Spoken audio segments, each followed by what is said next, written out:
Do you want to be in a band but don't have the talent to actually be in one? Have you dreamed of meeting that one celebrity crush and fantasizing that they fall helplessly in love with you? Do you like drama, scandal, and the spectacle of watching rich people do dumb things? Then check out this interactive fiction work in progress called Infamous by Amy.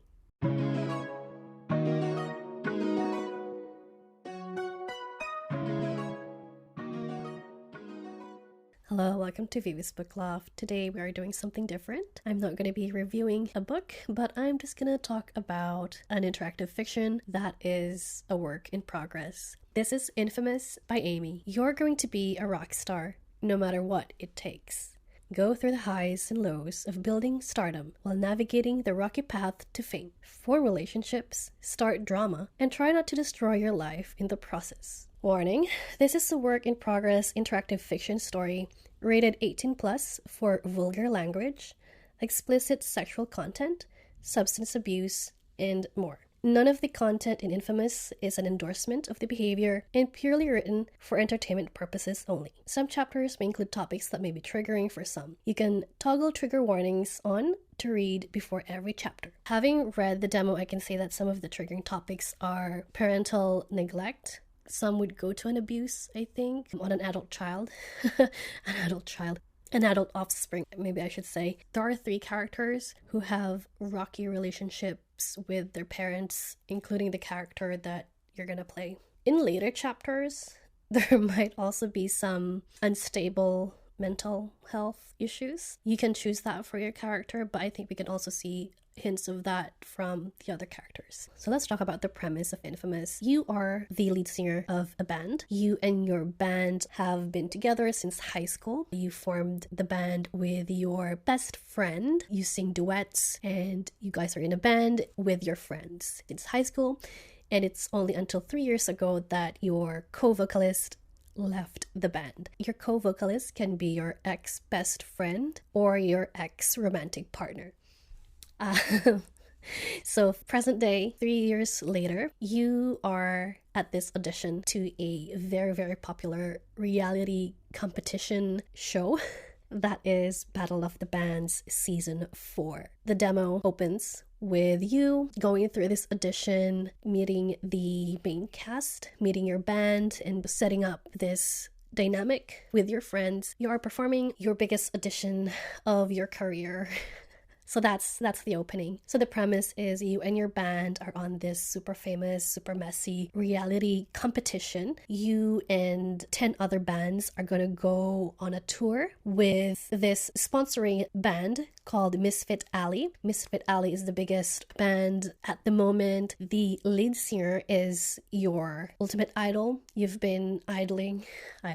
You've admired them since you were in high school. They're like your super, super, uber celebrity idol. So they are sponsoring the season, which means they're going to be mentoring your band if you get into the show. Not really a spoiler alert because otherwise there wouldn't be a story, but you succeed in this audition. You get to go on tour. The tour is, I think it's 8 weeks long. So each week you are going to write completely new songs depending on the challenge of the week. So there's like a theme or a challenge per week and you have to create new music based on that challenge. So that's 8 weeks of that, and then each week a band goes home. You basically have to survive until the end, and the grand prize of this competition is that you get a recording contract with Heavenly Isle, which is the same production company of Misfit Alley, and you get to go on tour with them opening for the band. Yeah, I think I remember that right. So yes, I think the main prize here is the recording contract. So that's the premise. Let's talk about the characters. First and foremost, you. So you play the lead singer of a band. Your band members are Rowan Hart. He is your guitarist. He's your guitarist. Let's ask guitarist. Rowan has dark brown skin, brown eyes, and black hair that's bleached white at the ends. His signature red beanie is a staple of his public persona. Rowan is humorous and typically copes with stressful situations by cracking jokes. He is kind, sociable, and popular in most spaces. His bright red electric guitar is called Betty. Yeah, so he's the main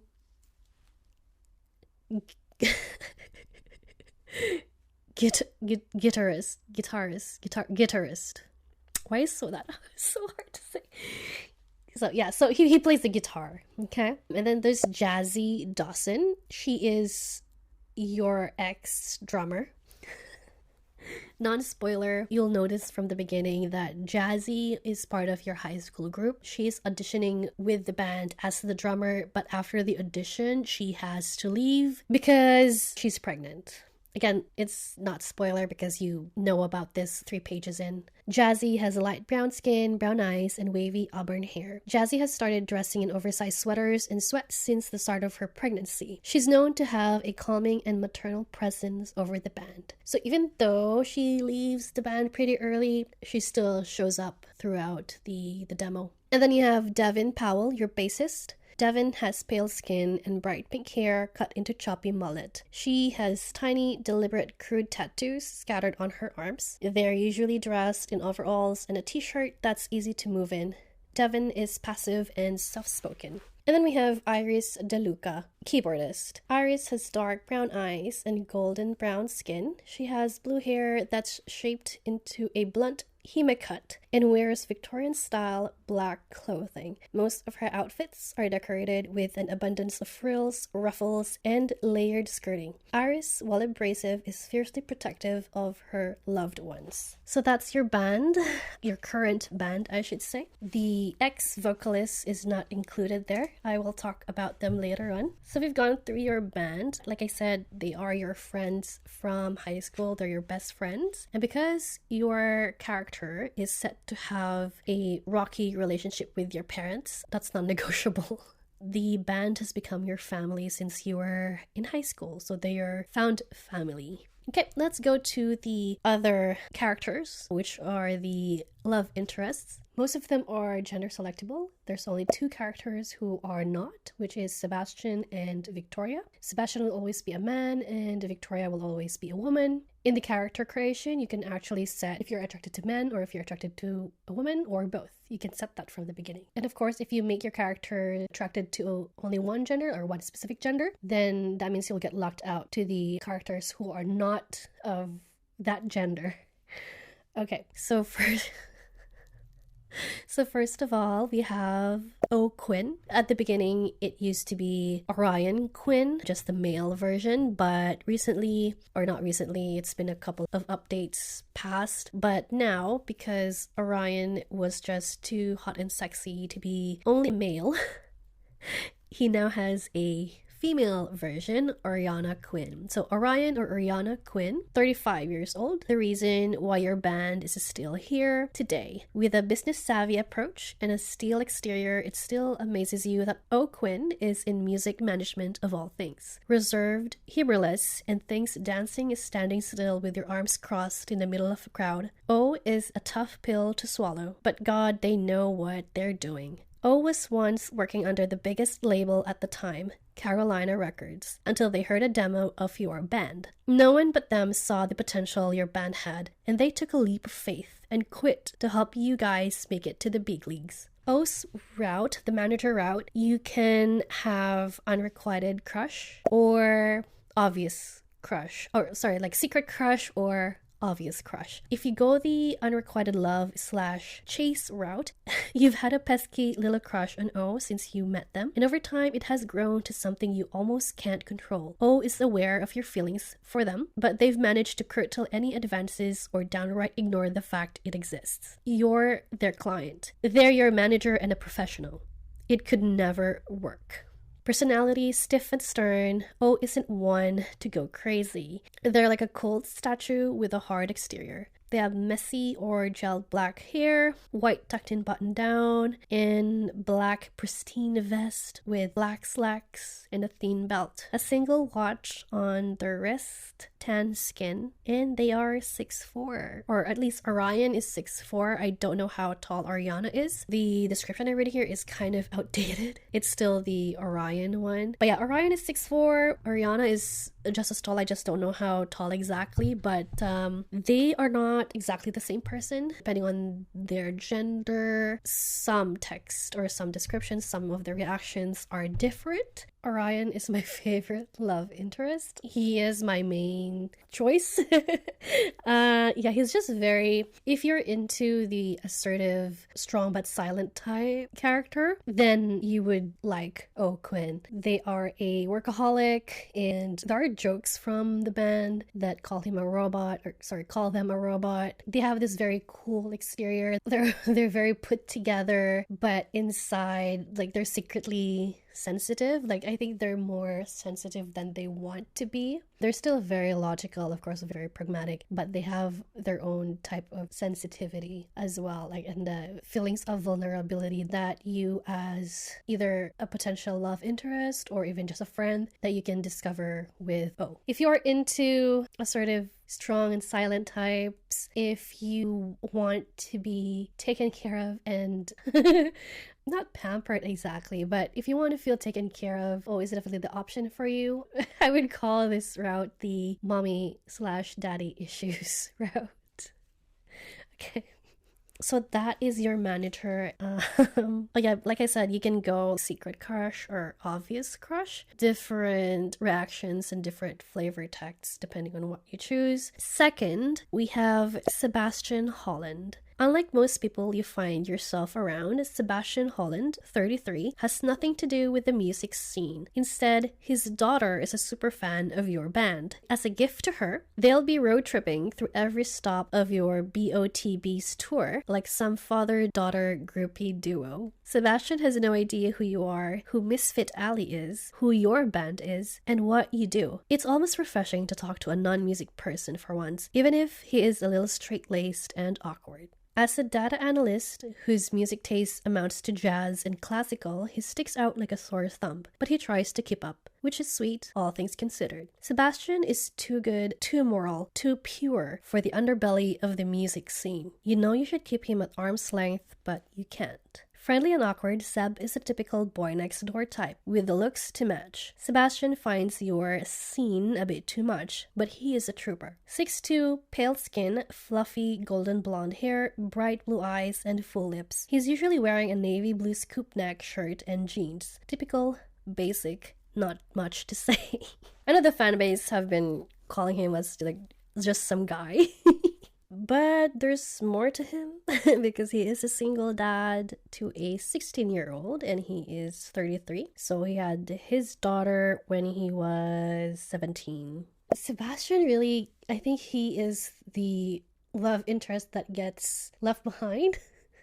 He gets forgotten a lot because, yeah, like I said, he's just some guy. He's just a single dad doing his best to be there for his daughter and be the best father and be a cool father for Maya. I think the draw for Sebastian is if you want to steer away from the drama, then Sebastian is your guy. If you want to escape from the craziness for a while, from the fame, from the music, from the shenanigans in the show, then Sebastian is your guy. He gives a lot of golden retriever energy, but that's not to say that there's no angst with him as well. There is angst. Right now, we don't know fully what that is, but he does have angst in his route. Everyone has angst in their route. It's just a matter of like how much. And I would call Sebastian's route the stepmom or stepdad route. If you're gonna go with Sebastian, you're gonna be the step parent of this 16-year-old kid when you're supposed to be 26. So let's go to August Pierce. August Pierce, 26. They have replaced your now pregnant bandmate Jazzy as the band's drummer. It's weird having a new face after years of being a close-knit high school founded band, but you can't deny their skills. They are really, really good. As the lead singer and unofficial leader of the band, it's your job to make August feel at home. Can you get them out of their shell? August is a person of few words, choosing to listen instead of talk. They usually have headphones on, shutting out the world for the safety of music. They always seem unimpressed by everything, but when the music comes on, they are a completely different person. August has never looked alive when on the drums. August has curly black hair that falls in front of their eyes, umber brown skin, and a scar that runs along the top of their brow to their temple. They are usually wearing a slouchy cardigan with holes in it, a scoop neck shirt, and flared open pants. Their nails are painted different designs. They have a single hoop earring on their left ear. They wear multiple chokers and necklaces, and on occasion they could be seen wearing eyeliner / eyeshadow. They are 5'9". August is probably the most surprising love interest for me. At first, you have this image of them, of this very cool, stoic, quiet type, but then they do things that would seem out of character. But it seems out of character because you don't know them yet, and that's kind of the appeal to August. You're getting to know them. The more you know them, and the more you see this playful and mischievous side of them, especially if you're flirting with them. They just have ways to surprise you. On a Tumblr ask, I think the author mentioned that August has the most riz or something like that. I would say August's route is if you like a stable, relaxed person, I think August would be your person. Their route just feels so calm and relaxed and comfortable, but it has notes of mischief in it. There's a bit of playfulness with August. So now let's go to the most popular, I think, the most popular love interest, or the most polarizing sometimes. So we have Seven Lawless. So Seven Lawless, once Seven Duckstein, has gained notoriety for being the lead singer of punk rock group Soft Violence. They know how to work a crowd and know performing like the back of their hand. Once upon a time, you could have said they knew you more than you knew yourself. But that was before everything between you two went to, well, shit. As a former best friend, you and Seven grew up dreaming of making it together. When you first started the band, you were co-singers, writing mostly duets and performing as a close-knit duo. But once the band formed, a unanimous decision came down to you being the lead singer, whether it be on technical skill or how well you can command an audience. Seven tried. They really did. But they couldn't live a life of background vocals, if only they left on good terms. As exes, you and Seven went from friend to lovers, commanding the stage with your romance that had its own fan club at one point. Seven and you and Seven. Inseparable. But once the band formed and voted to make you the sole lead singer, your relationships started to crumble. You had disagreements on how the band should work, on what songs to release, on what to do, and eventually blew up in a hell of a breakup you still think about to this day. Never mix business with pleasure, as they say. Seven is 5'10" with choppy dark brown hair, either past the shoulder or cut short. Green eyes, golden brown skin. They're usually seen in dark layers and fingerless gloves with an array of rips and chains. They have a tattoo of your initials on their inner wrist, something they haven't gotten around to covering yet. You have a matching tattoo as well of Seven's initials, SD, Seven Duckstein, and you can either have it laser removed, you can cover it up, or you can just let it show. Seven can charm the pants off of anyone and is quite universally loved by anyone who meets them, mostly due to their kindness and quick wit. But when it comes to you and everyone who is involved with you, the best you can get is searing contempt. Seven hates you for reasons you're aware of and others you can't figure out. In the years since your famous separation, the few times you've spoken to Seven ended in a fight. So having read like 5 chapters of this demo, it's more complicated than that. It gets more complicated and messier. But yeah, Seven, I think, is one of the most popular main romances because there's such a lot of history with them, and the way they treat you, depending on how you interact with them, is just so polarizing sometimes. It's just so frustrating. They definitely give like hot and cold vibes. Definitely Seven is the most drama. Well, not necessarily drama, but there's so much weight to their route because of that history. And if you join the Patreon, you can also read some of the flashbacks when you and your band, your friends were in high school, and how you guys met and how you went to this concert. So there's a couple of flashback short stories on Patreon that adds more to the history that this group of people have. And even without that, actually, even without the short stories, you can kind of feel this weight with Seven. Everything is loaded.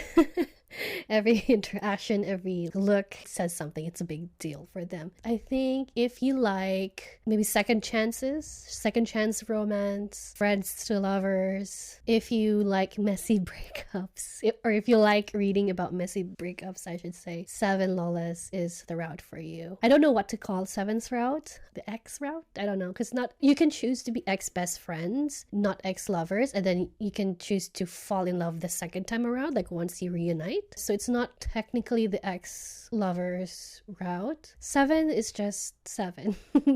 Seven route is Seven route. But Seven is not the messiest love interest because, I forgot to add at the beginning, there were a couple of warnings. I should have added optional cheating.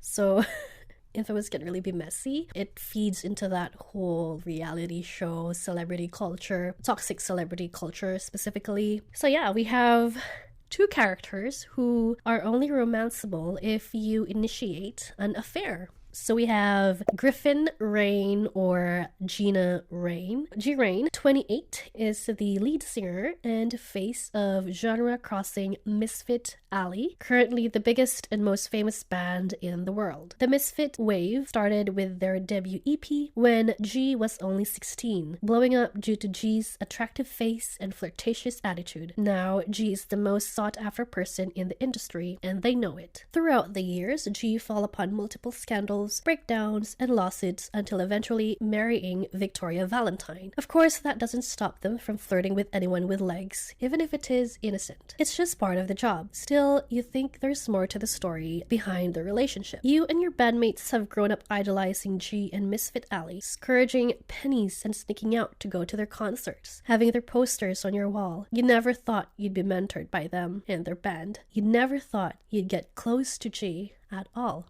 G is sarcastic, flirtatious, and overly arrogant, but they mean well, with high energy and always open to a romp. G's charm is infectious. You can see why they're so loved. G is 6 feet tall, with long black hair, pale skin, and green eyes. They're usually wearing all leather with black painted nails and eyeliner, usually left smudged and messy on their face. G has a sleeve of tattoos on their right arm as well as rings on almost every finger of theirs. G was voted sexiest man/woman alive by People, something they make sure to bring up all the time. Yeah, you can only initiate romance with Griffin if you do the affair. There's no skirting that if you want to romance Griffin. It's optional though, so you don't have to interact with the marital cheating if you don't want to. And from what I've heard, there's also emotional cheating and physical cheating as well. But again, optional, it's all your choice. Now for G Rain, the thing about G is that they're very flirty, they're very playful, and there's this sort of forbidden aspect to them, not only because they're married, but also because they're your mentor. Technically, they're kind of your boss, sort of, in the midst of all the other drama that's going on. It's not really a good look to be getting closer to G, but I know that judging from the target demographic of Infamous, that's the draw. There's drama, there's, tension, all that forbidden aspect is what makes G's route very interesting. Kind of like the author said, like, they're not encouraging any of the behavior here, but it's just for entertainment purposes. It's to create this feeling of you're watching a hot mess happening on screen, kind of like what you would feel watching trash reality TV shows. I would call G's route the the musical soulmate route. I think one of the first connections that you can have with Griffin is through music. I just think that depending on how you play that musical aspect, it just feels that G has found their creative soulmate sort of with the main character, your character. Instead of the cheating route. Okay, so the second affair that you can start is with Victoria Valentine, G Rain's spouse. Victoria Valentine, 27. She has been proclaimed as America's sex symbol. Victoria, while using the label to her advantage, hates the way she's treated due to her body and status, and she makes it known. A model turned upcoming actress, Victoria's face seems to be everywhere. People assume she's an airhead, something she resents, but her degree and multiple accolades beg to differ. It's not her fault she's beautiful. Why should she be shamed for it? One half of the Valen-Rain power couple, Victoria and G aren't ever far away from each other. Victoria supports G and follows them on their tours, which means you'll get to know her just as well as G. Something about the way Victoria huffs and bickers with G gives you the sense not everything is sunshine and roses. And you find that she has a tendency to seek your shoulder to cry on. Victoria is described as sweet as candy, but she can also be sharp and quick-witted. She doesn't take shit from anyone, especially not people who make assumptions about her, and is usually the one sobering up a dark G before a show. Victoria is starred of G's antics, but she loves them, she thinks. Victoria is 5'2", tan skin and red hair, curvy with freckles all over her face and body. Victoria's nails are long to claw someone's eyes out, as she says, and she's usually wearing a red dress, her signature color. I don't choose the romance scenes with Victoria, but what I like about Victoria is that you can actually help her get some confidence. You can hype her up to pursue her own things, because okay, maybe a bit spoilery. Yeah, there's just this friendship that you can have with Victoria where you can be more supportive of her, and that support also affects the romance. Of course, if you're supportive of her, then she'll like you more. But yeah, I can't speak for the romance because I haven't played it myself, but I know that Victoria likes to take control. Victoria is, I don't know what to call her out, but she is for the people who just love a baddie. Like G Rain, you cannot start a romance with Victoria without the cheating, without the affair, unless you go to the poly route, which is Victoria and G Rain. Actually, let me correct that. I think you still do some cheating, but the cheating is forgiven because the other partner will get involved. I think that's how you initiate that. You start something with someone first without the other partner knowing that you're starting something. So it's like you kind of cheat, but then it becomes an open marriage. You become a throuple. So yeah, there's still a bit of cheating in there. So those are the main love interests. How many is that? Orion 7, August, Seb, G, Victoria. So that's 6 main romances. We have also the sub-romances or the secondary romance options. The difference between main and secondary is that for the main romances, you control how the relationship goes. The ending would be based on your choices. You get to basically choose whatever path the romance takes. For the secondary romances, the endings are set in stone by the author. You can choose whatever happens in between, but no matter your choices, the ending is going to be the same. That's the difference. We have 4 secondary romances who are the sub-romances. We have the first one who appeared, Dakota. Dakota is a mysterious figure you don't know much about. Dakota has tan skin and light brown eyes with a dye-damaged shag haircut that constantly changes color. Dakota dresses stylishly and doesn't mind flaunting their wealth. So Dakota is a mysterious personality. You met them at a party and you can start a physical affair with them fairly early on. And the drama with Dakota is that you don't know who they really are, but you get the sense that they are someone flighty. They don't give anything about themselves. But the one thing that you know about them will get you in trouble. It's a bit of a spoiler, so I won't say it. It's revealed in the demo, so if you are curious about that, you can play the demo and then you can find out. Dakota was a surprise. I don't remember if Dakota was always set to be a secondary romance. I just know that you can initiate a physical relationship fairly right away with them. There's not a lot to say about Dakota right now, aside from they are mysterious and they are coy. They like to tease, and they kind of like to make you guess and make you second guess about their actions and their words. It feels like they're playing mind games with you, but there's also that danger with them, but it's not as blatant. And then the second sub-romance that we meet is Blake Winter. Blake is the lead singer of Underground Wastebasket. Underground Wastebasket is one of the bands that auditioned the same night that your band auditioned. Blake looks as intimidating as they act. They have half of their skull shaved and black hair swept to one side. They flaunt piercings on the bridge of their nose and a tattoo of a flame under their right eye.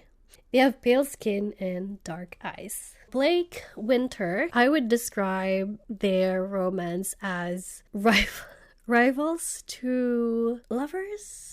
Blake is this very aggressive, very blunt character. They're very arrogant. I think they give this vibe that they don't give a shit about anything, about anyone. And they also have this issue or like chip on their shoulder about someone in the cast, and they are there to stir things up. The interesting things about Blake are maybe spoilery, so I couldn't tell it here. I think they're one of the most interesting characters as antagonists for your main character. In the most recent update of the demo, they have a scene that just shows them as more complicated, more complex as a character. It just fills out their whole background, their personality, and yeah, it's just very interesting to talk to Blake and see what's actually going on with them.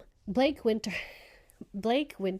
is a surprise. Maybe you could call them a dark horse. Is that the right term to use? I used to not like them. They seem so annoying, and like I found the little tattoo under the eye so cheesy and corny and cringe. But the more you interact with Blake, or I shouldn't say you, the more I interact with Blake, the more I find them interesting. And I know some of my friends have this experience as well, where they initially did not like Blake, but when you really have a conversation with Blake, not just sniping at each other, but actually trying to talk to them, they show a surprising side. Actually, even if you bicker with them, it's kind of fun. Blake is just the type of person that you want to tease and rile up, because there's that really good banter that I know that romantasy books try to do but fail. Blake does it well. There's this back and forth snappy dialogue. Or you can also be really genuine with them and just be surprised at what he says back. Sorry, I keep saying he because that's what I play. I'm just used to the male versions. But yeah, this applies for the female Blake as well. You know, they're snappy, they're funny, and they have more up their sleeve. So the third sub-romance that we meet is E. Keller, Elliot, or I don't know the name of the female version, but it starts with an E. So E. Keller appears to be a student, maybe involved with photography. E has black hair and round glasses over a dark brown face, usually seen wearing a camera, and has an academic style. So you meet E when you're out and about, and you find out later on that E is involved with the show. They're gonna follow you around as a photographer, as the description says. There's not much to say about them for now, aside that they feel like a stalker. You kind of bump into them from time to time, and each time they are in a suspicious place. Or maybe not. Maybe the place is not suspicious, but the timing is suspicious. So yeah, that's just vibes. Like there's no proof right now, but it's just a fan theory that E is suspicious. But they're also really sweet. They're a photographer and they like taking photos of you, and if you pose and have fun with it, you get really like sweet interactions with them. Mildly suspicious, but mostly kind of sweet. That's how I would describe E at the moment. And the last sub RO that we meet is L. Alvarez. Luca, or I forgot the female version. I'm sorry, I don't pick the female versions. L. Alvarez is the lead singer of Velvet Novocaine, which is the band that won season 3 of Battle of the Bands. LA's involvement here is that they kind of show up to do publicity for the show, and they have this sort of, not mentor, but kind of like what do you call it? They kind of want to guide you through the show because they were in the same boat as your band was. And LA is just a good person. They just genuinely want to help you and make sure that you don't make the mistakes that they do. If you are wanting a no drama romance, straightforward, healthy relationship, LA is there. L. Alvarez is for the girlies who do not want drama. They are made, like their character was made specifically for players who do not want drama in their romance, which is kind of weird to me because you're coming into Infamous because you want the drama. You want the the messiness and the scandal that comes with being famous and being on a reality show. So, but you know, you have drama everywhere else. Maybe romance is one thing that you want to be just chill. Then L. Alvarez is your route. L is the chill route. Because of the nature of Infamous, because it is set up to be this interactive fiction about a reality show, most fans want the drama, they want the messiness, and right now I know some of my friends are just choosing the most chaotic choices. They're like flirting with everyone just to see the consequences of that flirtation. So those are the romances, those are the main characters. There are other characters as well, like the other bands. There are 10 bands that will join this tour. As the chapters go on, there are going to be fewer people because some of them are leaving and getting eliminated. But some of the people here, some of them hate you, some of them don't trust you, some of them are friends, they're chill, and it's also up to you. You can make a choice to make friends with the contestants, or you can be like, we're not a team, this is a competition. But yeah, so those are the characters. Let's talk about the drama. So obviously we have several messy things going on. First, we have the breakup with Seven Lawless. They are your ex-friend or your ex-romantic partner. There was a very, very bad breakup 3 years ago. You went no contact with them, and suddenly you two are in the same show together. And it is a show that is very aware of your history. So you can imagine what kind of setup the show is going to make between the two of you. For Seven, you can be positive with them, you can miss them, you can still feel love for them, or you can be indifferent, or you can hate them. There's a lot of ways that you can really interact with Seven, and of course that changes how Seven interacts with you. It also changes how Seven... Maybe that's a spoiler.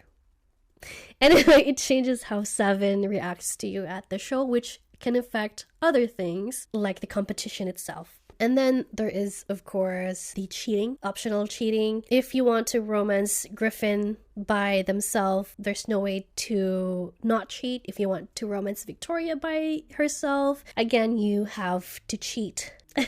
Someone's gonna get cheated on either way. For the Val and Rain, the Victoria and G-Rain couple, you can also either help if you don't want to be involved with that romance. You can also kind of help them repair their relationship, or you can not make it worse, but you can sort of push them to separate. That's my understanding of the coding and the stats and everything. There is also another drama that I don't think I will talk about because it is a bit of a spoiler. It becomes very obvious in the beginning chapters, but just in case, I won't talk about that. it is between two characters, and if you maybe paid attention to the introduction of the characters, you might know who they are. But yeah, this drama will cause a lot of backlash on you because you are indirectly involved now, having joined the show. So there is a lot on your plate as the lead singer. Just because we're speaking of like choices and options and paths,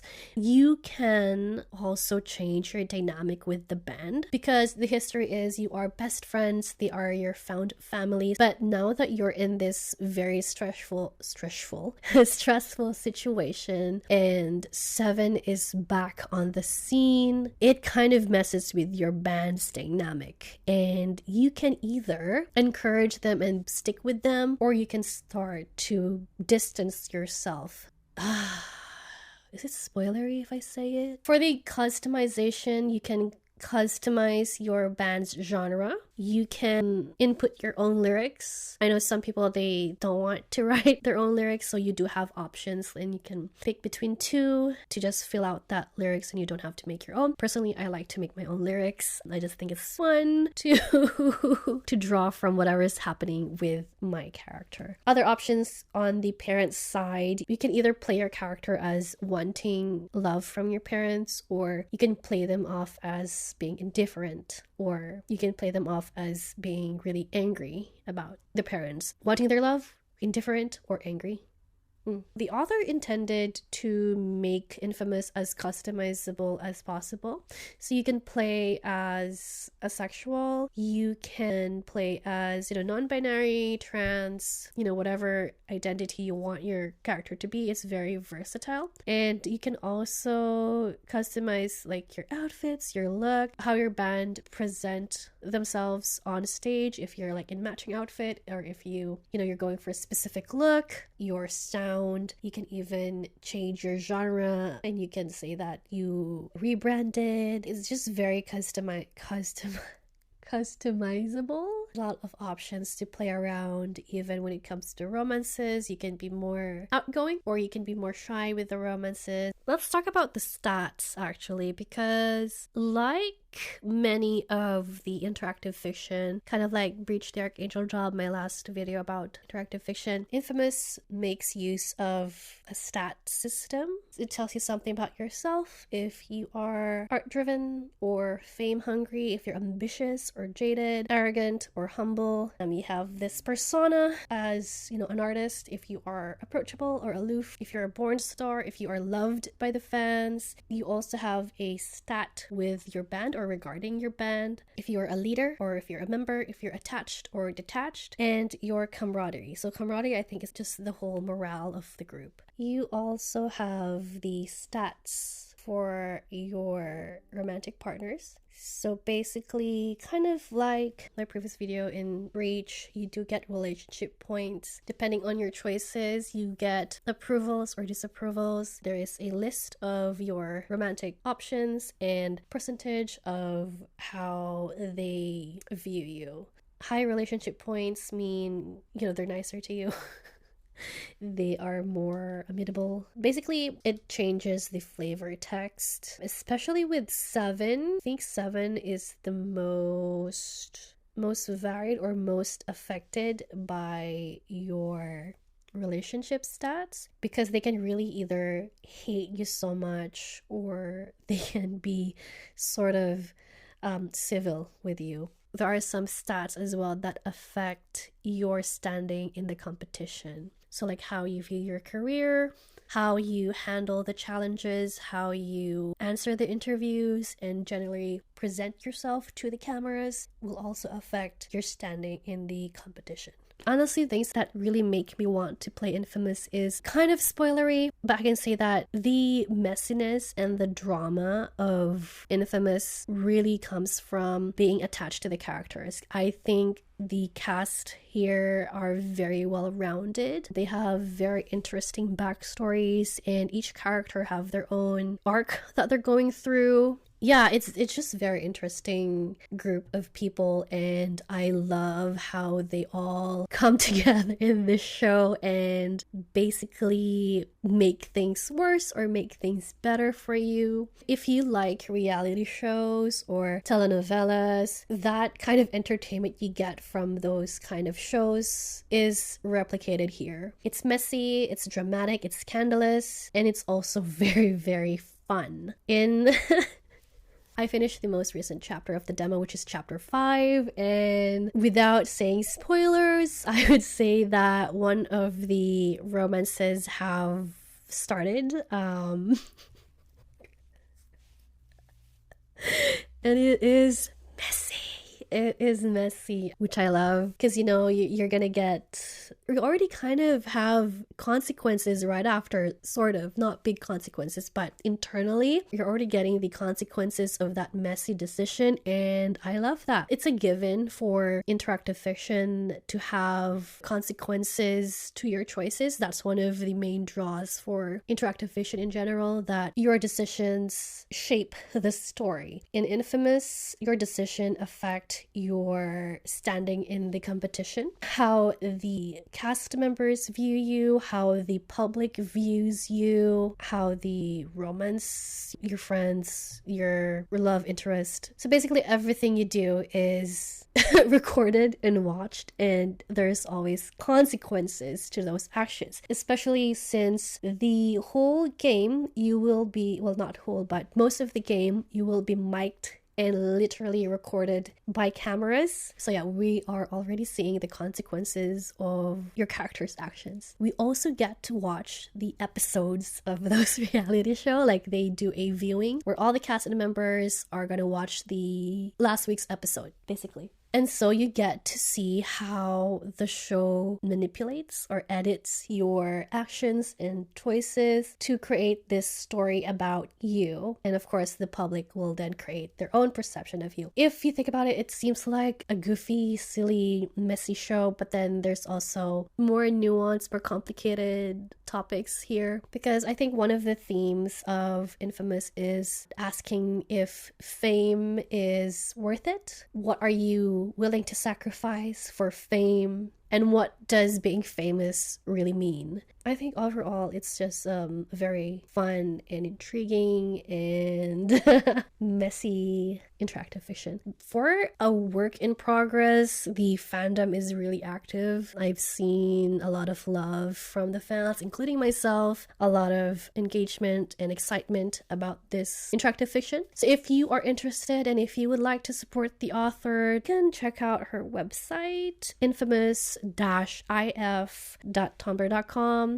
I know she's kind of is sporadically posting there, but that's the one place that I know that has most of the information. There is a forum as well on the, I think, the Choice of Games forum. I don't know. I don't frequent there, so I don't know what's going on there. Amy, the author, also has a Patreon. So if you want to join the Patreon, I think she linked it on her Tumblr, but I will maybe link it down as well. There is also a fan-made Discord server. If you get interested in Infamous and if you want to join a Discord server, I will link it down below. It is a restricted server though, so only 18 plus members. The server has a verification process. Yeah, there's a lot of activity and engagement in the Discord server. So we went over the premise, the characters, the romances. We talked about the stats and the skills a bit. I would love to tell more about Infamous. I would love to gush about what happened in the 5 chapters of demo that we have, but because it is a work in progress, I'm not going to do that, but you can check it out. I will link